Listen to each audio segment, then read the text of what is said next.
It has been 3 weeks since I have left this house.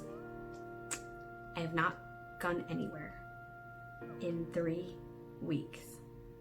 You guys, that is a long time.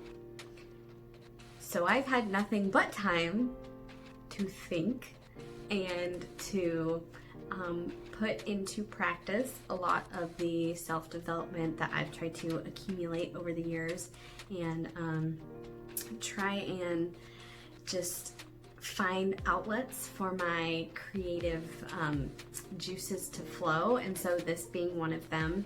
I also got back into songwriting, which is very exciting but a very frustrating process when I've never actually completed a song and most of them still sound like poems.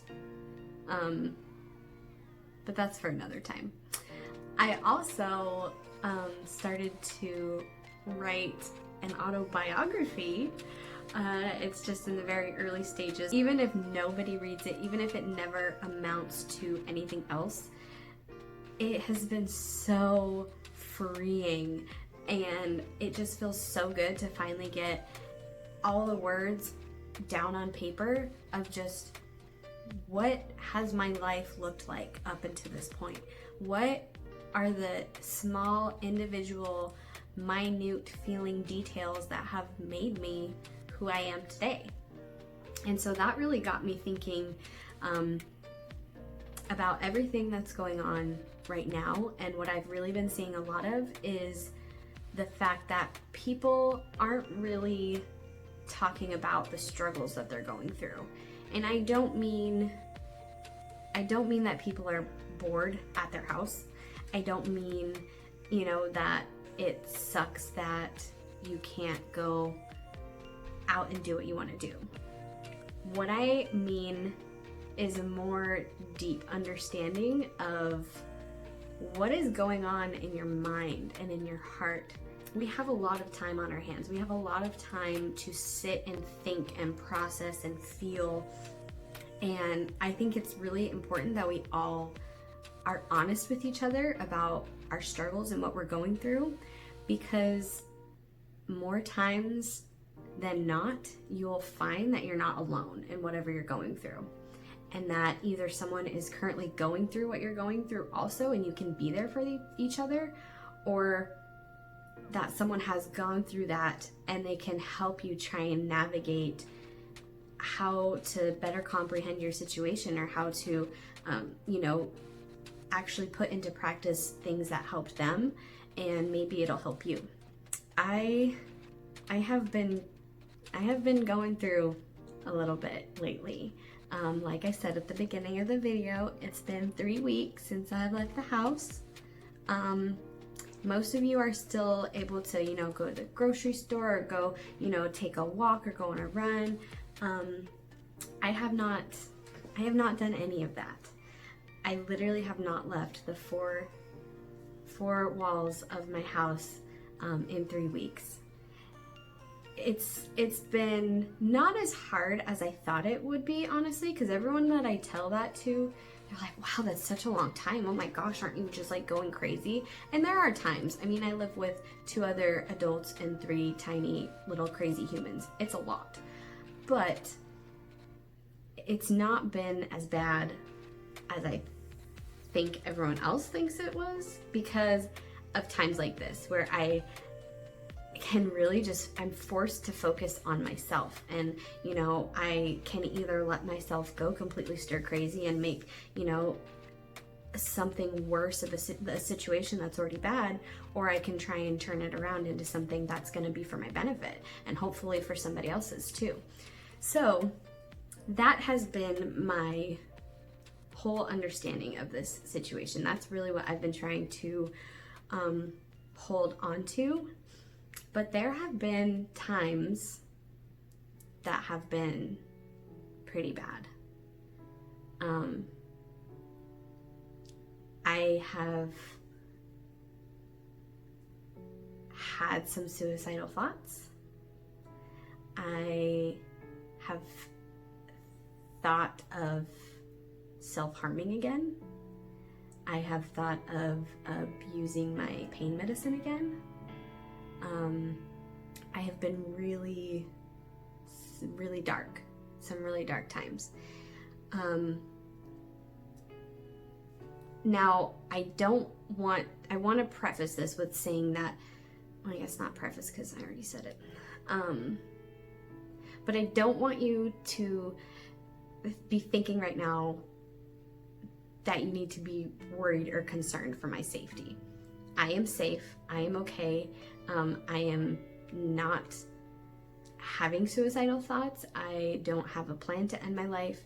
I have talked to people who I feel comfortable with and who I know that I can share openly with and who will be there for me and the type of support that I need, because I have been dealing with these thoughts and emotions and just this whole situation for so long, for so many years, that I am in a place where I feel confident enough to openly talk about it and not let it get buried down. So I am okay. I don't want you guys to be worrying about me, because I know that's the first reaction from a lot of my family when I talk about this kind of stuff is, you know, they immediately switch into that like rescue mode, and that's great. I completely appreciate everyone's support and lovingness and wanting to be there for me, but I say that specifically because there was a point in my life where I actually not only had suicidal thoughts and intended to kill myself, but I actually had the plan and followed through with it. I had written my suicide notes. I had them in envelopes in my bed. I went to sleep that night knowing that I wasn't going to wake up in the morning. I've had some dark moments since that happened. That was back in 2016, and that was not the first time. That was the worst that it got to, because I was actually hospitalized. I had to go get checked into the psych ward, and I had self-harm issues before that. I mean, actually, that is the reason that when I turned 18, I got this tattoo. I've struggled with all of the bad thoughts for a long time, and I was always so scared to talk about it. I felt like I didn't feel worthy of the pain that I was feeling. I felt like a lot of other people had it worse than I did, and I had so many things that I should be grateful for, and I didn't understand why I was feeling so crappy. I didn't know how to deal with it. I didn't know how to make it go away. I didn't know how to help it. And it was really hard to talk about because I felt like no one would understand. And I think that if we all were just more honest, we would understand that a lot more people understand. They may not relate to what you're going through specifically, they might, and that's such a strong thing to have when you have that sort of support. One thing I wrote down here is there are so many parts of your story that other people need to know, so they know that they're not alone in the struggle. And so, to summarize what I'm trying to say here is that if you're having a hard time right now, talk about it. Tell someone. Be open and honest. Be raw. Be real. Because chances are you're not the only one going through hard stuff. And you're not the only one having to deal with certain situations. This is an event that I have never seen in my lifetime. Anything like this. I mean, this is a global scale. Let me just say that coming from someone who has tried to end their own life because they didn't see a way out, because of years and years of shame and regret and depression and feeling like there was nothing left to look forward to. I am sitting here now after 3 weeks of not even leaving the house, of having all this time to think and worry and have anxiety and stress and panic. I am telling you that it's gonna be okay, that we are gonna come out of this, and I hope we don't go back to normal. I hope that life as we knew it is over and done for good, because it wasn't working. I think that everything that we're going through right now, just like how every heart-wrenching thing that I'm writing about right now in my little autobiography that absolutely breaks my heart that I had to go through, I know that they changed me forever, but I came out on the other side. I may not have seen it right away. It may not have been that aha moment of, oh, that's what I needed to learn. Oh, that's what I needed to do differently. Oh, this is something that I can take to help and use with someone else. But I see that everything that I've gone through was always I could always find meaning in it. Some of you may know, if you know me, that I love Rachel Hollis. I was reading a book, actually, Girl Wash Your Face, that completely changed my life. If you haven't read it, go freaking read it, because it's amazing and she's amazing. But she says something that she doesn't believe that everything happens for a reason, but she believes that you can find meaning in everything. And I mean, that is so spot on with how I feel about life, because sometimes you can't find a reason that something happened. I was raped at 16 years old by a 19-year-old guy who later on gave me an infection that I didn't know about, and because of that, I'm not able to have children on my own. Now, I know that's what medicine says, and I know that because of my faith, that I realize that if God is planning a child for me in that way, of course he's going to make it happen. I believe that God works miracles that, that science can't understand. But, how do I put this delicately? Up until now, if I would have been able to be pregnant naturally, it would have happened.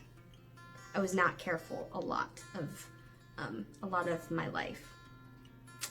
And I kind of just stopped caring at that point, because I figured, well, it's not going to happen anyways, so why be careful? Which was stupid. That was not smart of me, I know, and lesson learned. There's not a reason that I was taken advantage of in that way. There's not a reason that my body is not able to have children when all I wanted more than anything in the world since I was a little girl was to be a mom. So there's not a reason for it. But I found meaning in it. I have learned so much from it. And as horrible and as awful as all those situations were, I can't take them back, and I wouldn't take them back. Because I would be such a different person sitting before you today. And guess what? There's only one of me. There's only one of you. Everyone else is taken. So I don't think that we should ever wish for anything to be different in our lives, because you never know what that may look like and how different your life would be for the rest of your life. And I've made so many mistakes, but you have to remember that there's no one too far gone for the grace of God to reach. As you're thinking about being honest with someone, and if you're debating whether or not to share something with someone, just know whatever happened in your past, whatever you may be going through right now, you are perfectly and wonderfully made, And God loves you anyways. He loves you even though you may have done awful things. You may have done things that people would not agree with, things that you may not be proud of. But there's never anyone too far gone. I'm living proof of that. I'm not trying to be all high and mighty and say, ho, look at me, like I'm just like this perfect Christian girl now, because that's not true at all. That is the beauty of God's love, is that He knew from Adam and Eve that we were sinners, that we were gonna sin and we weren't gonna be perfect. But He loves you anyways. No matter how many times I mess up in my life, do you think that if I came running into my mom's arms, that she wouldn't just take hold of me and just say, I love you. I'm here for you. I forgive you. Because that's exactly how He feels about you. And I feel like as Christians, or like myself as a Christian individual, I feel like it is our duty to try and love people the way that Jesus loved people. He didn't go and shoo away the sinners. He went to them and said, I want to spend time with you. I want to be around you. I want to love you. So don't be afraid to show people who you are. Because none of us are perfect. It's not easy for me to share all of these things and be so open and honest about stuff that a lot of people maybe would try and hide because they're not proud of. But I am so confident in the fact that God forgives me, and if God can forgive me, I need to forgive myself. I have to have grace for other people, and whoever is watching this and whoever hears some of the things that are a part of my story, in hopes that they don't judge me, that they don't shame me, that they don't reject me. But if they do, there's nothing I can do about that. And I will love you anyways. If you guys have anything that you need to talk about, I'm always here. Please send me a message, comment down below. I would love to hear from you. I'd love to chat with you guys. This isn't just a one-way street. I don't want to just be talking and talking and talking. I want to have this be a resource for anyone who feels alone or can relate to anything that I'm saying. I know that there are so many people who might just need a friend to talk to who are lonely, because I'm that person sometimes. Sometimes I just need someone to talk to. And so I just want you to know I am here for you. I love you. And I will see you guys next week. Bye.